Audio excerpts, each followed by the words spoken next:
What is up, Sportskeeda, YouTube, and KliqpodNation? Nation? As always, thank you for joining me, your boy JG. And today, we are here for an episode of what the WWE can do to make itself better in 2019 moving forward. So, as you guys can see, guys, if you guys are old to the channel, or if you're new to the channel, man, first thing you got to know is I am very unsatisfied with the way 2018 has gone for the WWE as a whole. Not outside organizations, because I think outside of the WWE, this has been one of the best wrestling years in my existence.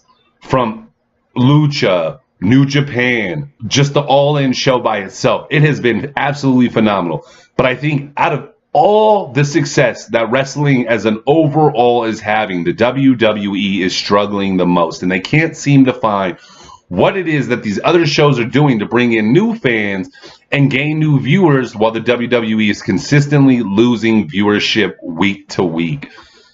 So in this, we're going to break down a few things the WWE could do to propel itself moving forward into 2019 to give itself a successful year. But not only a successful year, to finally reclaim its throne as the greatest wrestling powerhouse there is.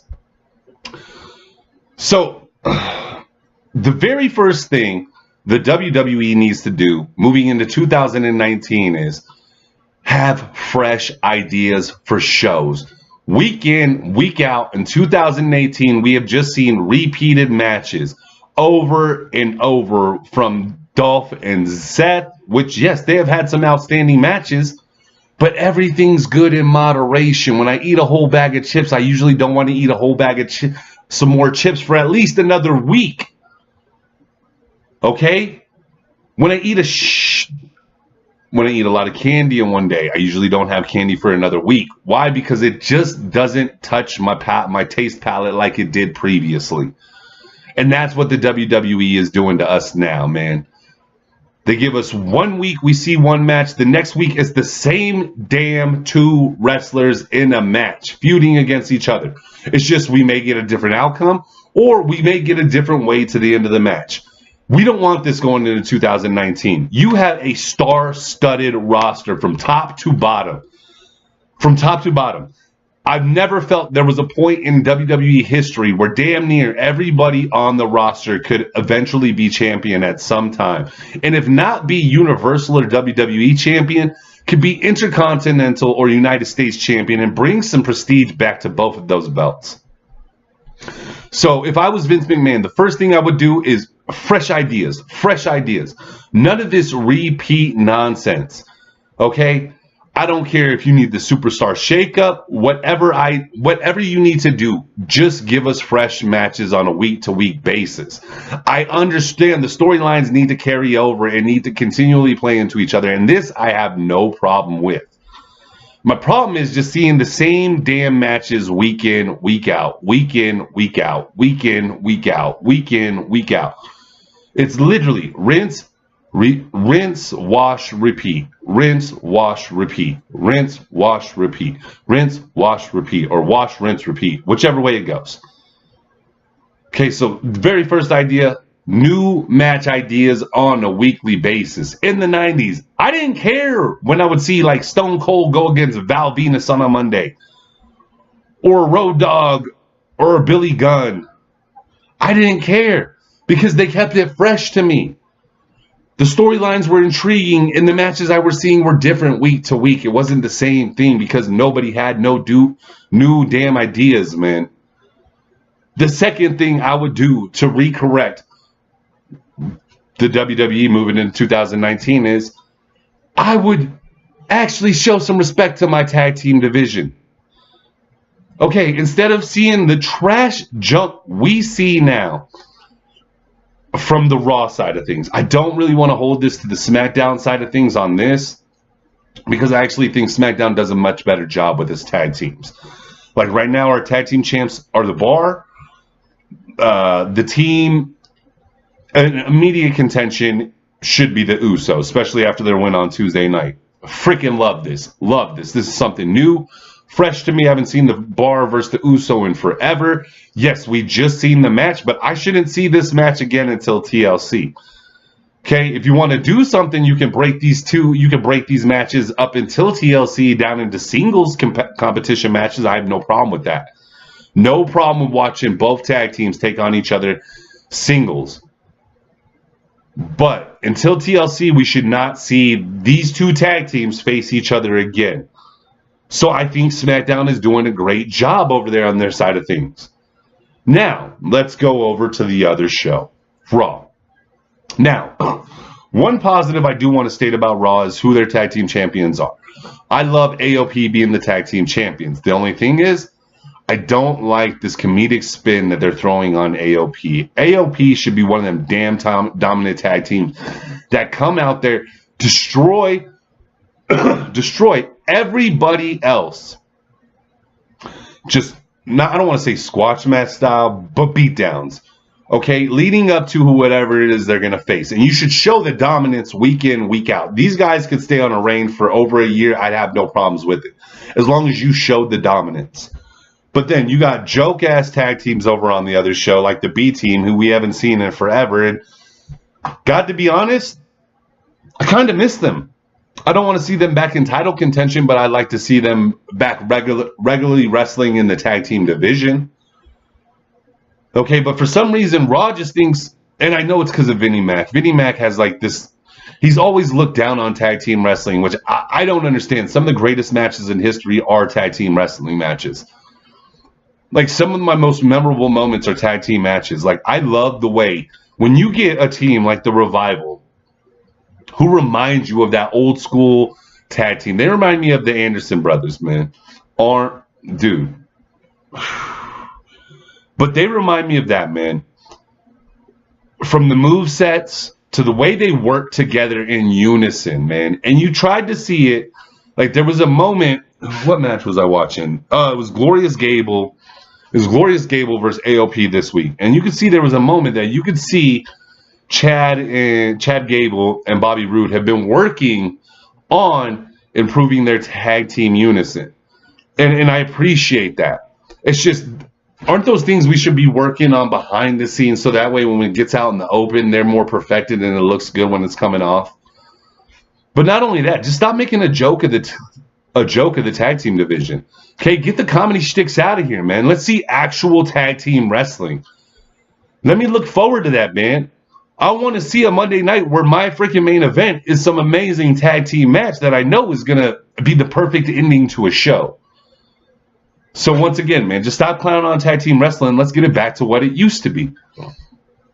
The next thing that you could do to fix the WWE moving into 2019, and this is real simple, guys. Stop portraying Ronda Rousey as a baby face. Ronda Rousey is not meant to be a baby face. From the moment I heard she signed with the WWE, instinctively, I had always thought she should be in the heel role. Never once have I ever seen her in a positive light. Even when she was the UFC champ, the UFC Women's Bantamweight champion, I still never seen her as the babyface. From the minute she lost her first match and she went in this little hiatus of being a little poor sport because she lost and got knocked the hell out by Holly Holmes, then let alone by Amanda Nunes, she's not a babyface. She's rude as shit. Have you heard interviews with this woman when they try to ask her something about losing? She doesn't know how to handle losing. And then you want her to come out and tell us what it's like to be a champion. True champion's desire. Wrong. You scratch that idea, you have her come as the babyface. Instead of giving interviews, she blows them off. As you can already see, the WWE crowd is reacting to her negatively. Let's play off this. I thought this was actually going to happen on Monday night because after freaking Survivor Series, everybody was booing as she was leaving, beat the hell out of after she got the chair slammed across her neck and everything. She was leaving. She paused for a minute with like this pissed off look on her face, almost like she hated the WWE universe. You should have continued it playing from there. Ronda Rousey would be the perfect heel for your women's division. Then when you brought up the 4 horsewomen of MMA, They would already have the perfect leader because Shayna's a heel. Jesse Dukes is a heel. Why not already start building Ronda Rousey to that heel role? The WWE universe sees it. We don't see her as this woman who's fighting for women's rights or who's standing up to be a good representative for those little girls out there who have those hopes and dreams. Okay, with how much she talks about all her success and her her achievements, that's exactly what a heel does. So why are you still portraying her with this tweaker? Shout out to whoever I've seen the tweet, but they put it up there. That Ronda has tweaker eyes, and she does. They do her mascara like she's tweaking. She has this bitch persona. We see her come out week to week with this damn smiley face, and she's not good at it. I think that's half the problem with her promos is they're not coming off natural enough because she's not naturally a baby face.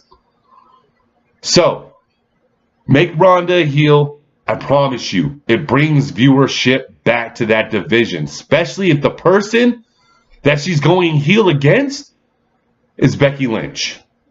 Okay?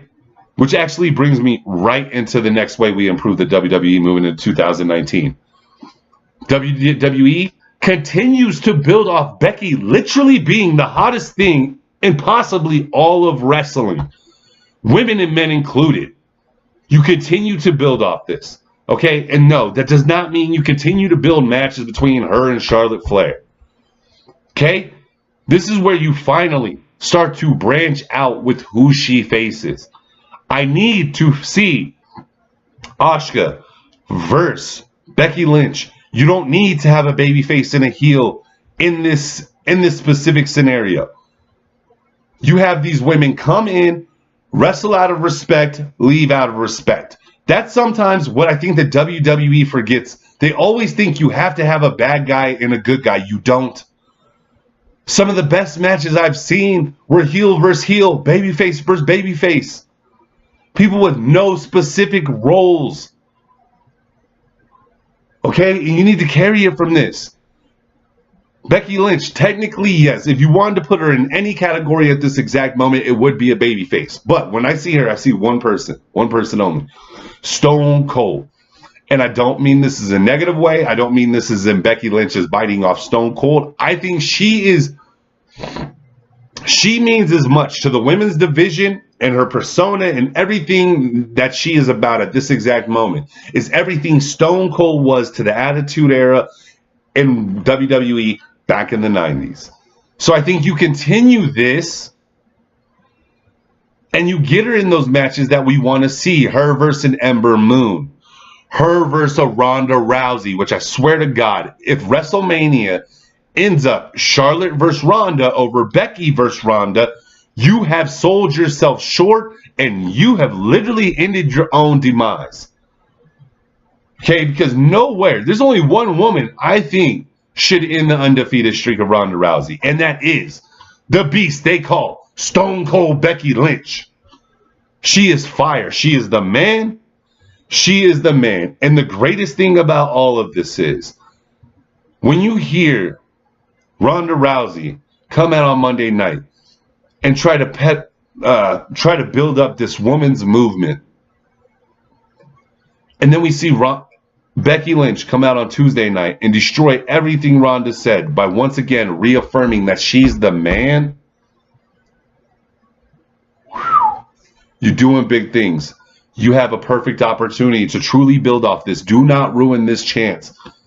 Something that you were already screwing up, but you had screwed up so much that every fan got behind this woman to support her.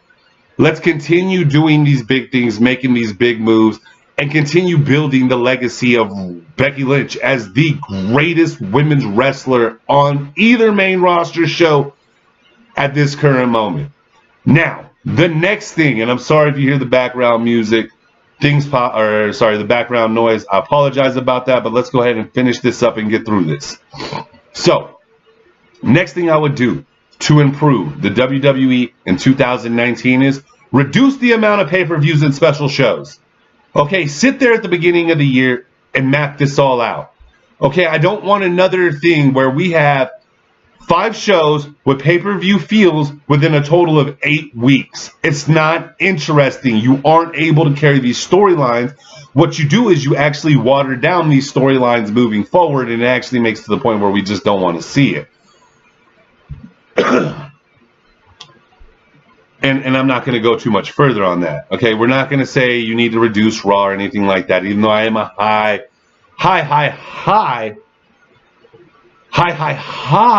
supporter of reducing Raw to 2 hours. But we're going to stay away from reducing Raw to 2 hours, things of that nature. The next thing you can do is actually put a thought process into every move that you're going to make, starting off with the removal of Brock Lesnar as your Universal Champion. Now, when we had gotten this belt on Roman Reigns, I was not happy. But the one positive I did see about it was the belt's back on the show. Due to unfortunate events and Joe, the human being, actually getting leukemia and having going out of remission and having to refight his battle against leukemia all over again, which, hey, man, our shouts and prayers are out to you. Get back quick so we can talk some more shit about Roman Reigns. But I thought this was a perfect opportunity for you to get the belt on Braun Strowman. You didn't take this opportunity. You decided to go with getting the belt back on Brock Lesnar. To be honest, I wasn't one of the ones who hated it. I didn't like it or agree with it, but I didn't hate it. But I understand that it's another 6 months where we're not going to really see all we can see in the Universal situation. We're going to be without a belt because Daniel Cormier and Brock Lesnar don't fight until March. If you think Vince is going to let Brock Lesnar lose the belt before March, you're kidding yourself.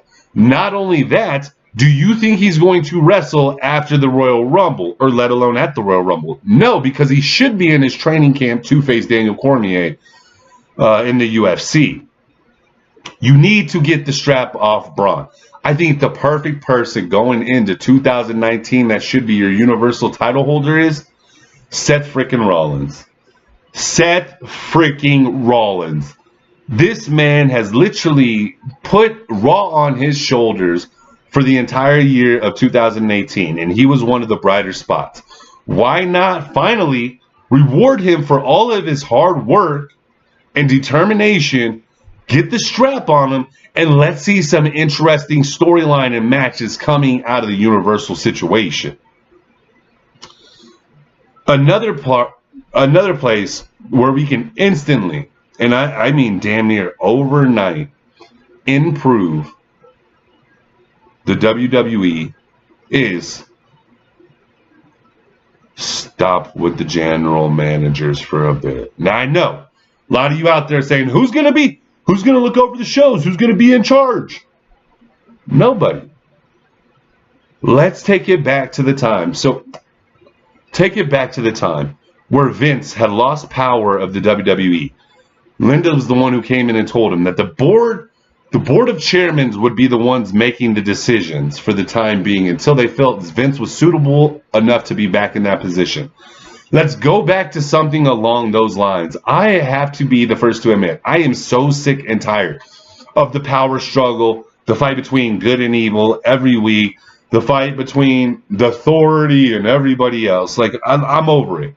Okay? I do like the perspective, or I do like the possibility of a stable between Baron Corbin, Bobby Lashley, Drew McIntyre with Lio Rush as their mouthpiece. I freaking love the idea of that. But what I don't love is more of us seeing whoever the GM, whether it be Baron, Alexa, anybody like that moving forward, continually screwing wrestlers. This doesn't interest me, and at some point, it's old. I lived through a whole era of seeing this exact storyline. Let's get something fresh.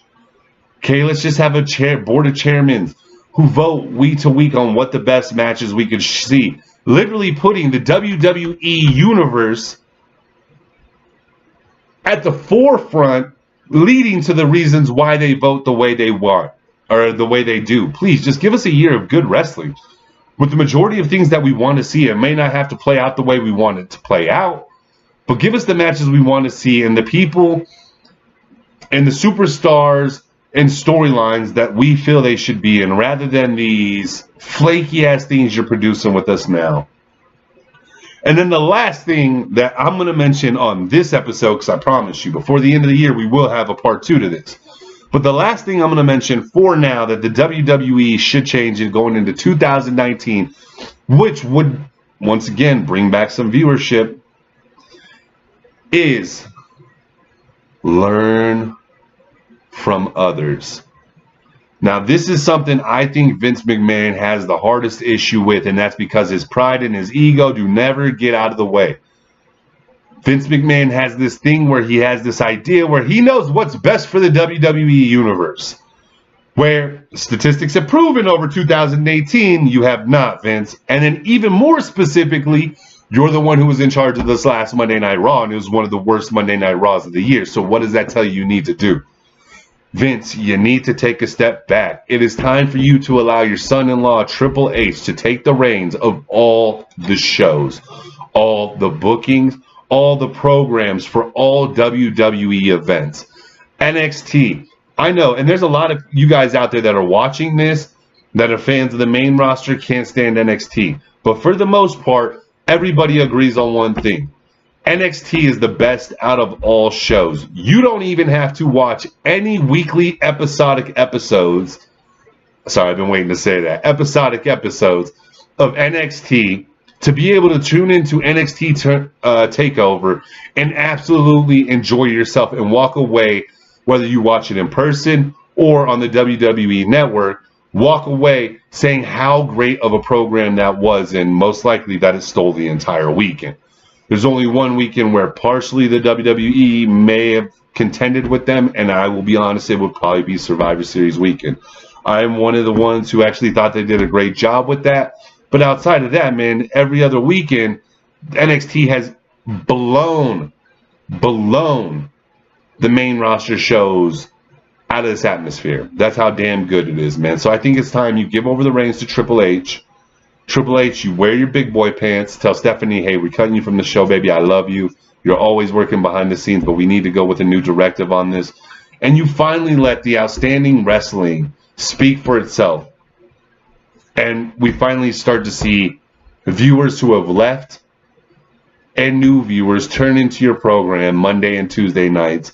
So that way you finally regain what it is to be the powerhouse that you used to once be. But with all that said, guys, I can't thank you guys enough for sitting through to the end of this video. Not only that, guys, looking forward to the next video I'm going to drop. I don't know what it's going to be at this current time, but I promise you it will be something fun, and it will be something pertaining to Royal Rumble.